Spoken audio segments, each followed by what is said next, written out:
ஆனா இன்னைக்கு ரோஹித் ஒரு நல்ல காரியம் பண்ணிருக்கான்பா. என்ன சொல்லுங்க? என்னது? போன மேட்ச்ல கொல்கத்தா விளையாடும் போது லாஸ்ட் 2 ஓவர் முன்னாடி வந்தா, இன்னைக்கு 4 ஓவர் முன்னாடி வந்துட்டான் இம்பாக்ட். அதனால பரவாயில்ல. 4 ஓவர் முன்னாடி வந்து ஃபீல்டிங் பண்ணாங்க. என்ன பண்ணாரு இம்பாக்ட்? ஃபீல்டிங்ல என்ன இம்பாக்ட் பண்ணாரு? போன மேட்ச்ல 4 பாலுக்கு தான் வந்து நின்னாரு தெரியுமா? அந்த மேட்ச் 4 விக்கெட். இப்போ வந்து என்ன இம்பாக்ட் பண்ணாரு ஃபீல்டிங்ல வந்து? அவ்வளவுதான், சும்மா பெருமைக்கு 4 வந்து நிக்கணுமே நின்று போனாரு. ஒரு 2 மேட்ச் 3 மேட்சுக்கு என்ன கலாய்ச்சாங்கல்ல, 2 பால் ஆடுறீங்க ஃபீல்டிங்கே பண்ண மாட்டேங்கிறீங்க, 16 கோடி எப்படி அப்படின்ற மாதிரி கேட்டிருந்தாங்கல்ல. அதனால வந்துட்டு இப்போ ஒரு 4 ஓவர் ஃபீல்டிங் பண்ணிட்டு போயிடுறது. அப்படி அது அவருக்கு இஷ்டம் இல்ல, நீங்க வற்புறுத்தி வரனால வந்து நின்று போறாரு.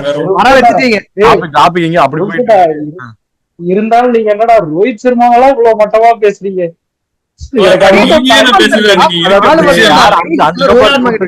ரோஹித் எங்க தரலாம், நீங்களா தலையில வச்சு கொண்டாடணும்டா. என்னடா தலையை கேவலமா பேசுறீங்க, ரோஹித் சர்மா கேவலமா பேசுறீங்க.